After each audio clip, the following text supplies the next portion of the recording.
Hello? Hello? Hello? Holy goodness, friends, this is Dolynny TV. And as Hunter Ryan Singh signs off the game, that's more like it from the Edmonton Oilers. My goodness, a vintage performance at last from Jay Woodcroft and the Edmonton Oilers, led not by Connor McDavid and, of course, Leon Draisaitl. No, friends. Tonight, it was the Zach Hyman show all that first period, and then Dylan Holloway had his fingerprints all over it from there on out. What a night to be an Edmonton Oilers fan. Of course, came into the night saying we just need to win. You know what? That changes so much. It was Jay Woodcroft pregame today saying all it takes is one to start a streak. Well, guess what, friends? You've got your... Let me check it again. Like I said earlier this season, it didn't look any better with glasses on or off. Well, let me tell you, I can't see much with the glasses off right now, but this Oilers win 4-1 still looks just as good. So we are potentially, maybe, just like that game after Calgary, back on our way, but a long, big hole to climb out of at this point of the season for the Edmonton Oilers. So to say we're right back in the thick of things, far from. But like I said, for Jay Woodcroft and the crew, it is, of course, one game at a time here, and you've done just that, winning that first game to start a streak. The problem is, to flash back to basically that, let's go, I believe it is here, right here, sorry. No, that's sort of trade request. Sorry, I'm all discombobulated. The Oilers firings post from earlier today. Like I said, they were set to fire Jay Woodcroft, Ken Holland, and Dave Manson following tonight's game. Whether that's still the plan or not, I would assume that Heavy Hockey, who had the Evan Bouchard signing long before, exactly down to the dollars, exactly down to the year, I would still be watching for this, friends. I would still be watching to make sure that you don't miss that news if it does happen, because simply right now, things are still fragile with the Oilers. I don't want to say that one win solves everything. I mean, for Jay Woodcroft, I hope it does. As much as I've talked about firing Jay over the past little bit, I do not want to see Jay Woodcroft fired. I've told you for the first 10 games of the season, this is not a Woodcroft problem. This is a player problem. Not defending, not back checking, not turning in good enough goalie performances. Well, tonight, you do pretty much everything. You limit the Seattle Kraken, who are several points ahead of you in the standings, to 18 shots and 1 goal. That's a fantastic save percentage, by the way, season comparative for Stuart Skinner. You score 4 goals, all in the first period, mind you, and then blank the sheet more or less the rest of the way home, outside of a penalty kill against. But of course, again, that's been a weakness this year. And at some point, every game, no matter how perfect it is, you're going to show a sign of weakness. The Oilers do that, giving up the goal on the penalty kill on the boarding call against Dylan Holloway. That's fine. You know what? Thankfully, it wasn't a major, because that would have been a big swing if Seattle would have scored as fast as they did and then still had 3-ish, 4-ish minutes left on the power play to work with.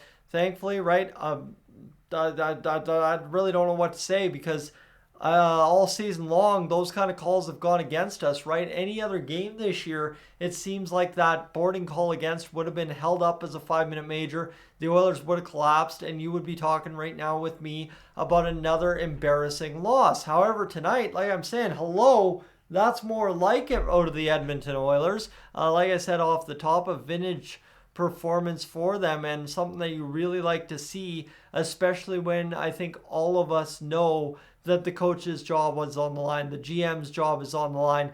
Somebody's getting traded possibly, right? And when you're talking about all these things floating a dark, gloomy cloud over top of the Oilers, well, a 4-1 win in a dominant fashion over top of a division opponent is going to do a lot just for the immediate term to change the narrative around this team, right? Suddenly you have done what that head coach of yours asked you to do, win one to potentially start a streak, and guess what? You go out there and you win the next one, the next one, the next one. Well, suddenly you're 6-9-1 on the year, and now it doesn't seem as impossible, right? You win 3-4 in a row here, and things get a whole lot easier if you're the Edmonton Oilers. Yes, I understand you have to win 8 in a row to get back to 500 more or less, and that's a tough assignment, right? If the Oilers win 8 in a row, get to 10-9-1, after 20 games you've got 21 points, and you just basically do what you did last year. But I don't see this team, even after tonight's performance, going out and winning the next 8 straight. That said, who knows what happens? That's the beauty of the NHL. That's the beauty of our Edmonton Oilers. So just to take a look here, to flash forward to what happens next for this Oilers team, you play on November 13th, Monday. You play the New York Islanders at 6:30 p.m. on Monday Night Hockey on Sportsnet. So stay tuned for that one. You rematch against the Kraken at 6:30 on Wednesday. And then I believe we've got a Friday night matchup, if I'm not mistaken. That would actually be a Saturday matchup at 2 p.m. against the Tampa Bay Lightning. So that's a game we'll probably have live streams as well. But a good performance all the way around for the Edmonton Oilers tonight. Yes, you let up a goal. Stuart Skinner, though, bails you out on a couple key, beautiful saves. And like I said right off the top, hello, that is more like it. That's what we're here to watch. It's a feel-good Saturday night. Enjoy it because we haven't gotten a lot of it this year. And we'll see what the Edmonton Oilers have for us down the stretch here through the rest of November, because you get through the rest of November on a winning note, and guess what? You're probably right back in the thick of things. But that's a tall task for an Edmonton Oilers team that has looked at times incapable of fighting its way out of a wet paper bag. Hats off again, though, tonight to Dylan Holloway. I mean, scoring a goal, that's huge. He's been all around it all season long. And then Johnny on the spot on the doorstep of the blue paint, bashing home a goal. Got in a fight, just missed a Gordie Howe hat trick on a great pass to the far side for Derek Ryan, who rung the post. Secondarily, as that takes the boarding call. Again, right, that seemed to spark something in the Oilers in terms of just getting in aggressively. And obviously, not too long after that, he was scrapping Vince Dunn. And hats off again. He went toe-to-toe with Vince Dunn once again. A terrible fight overall.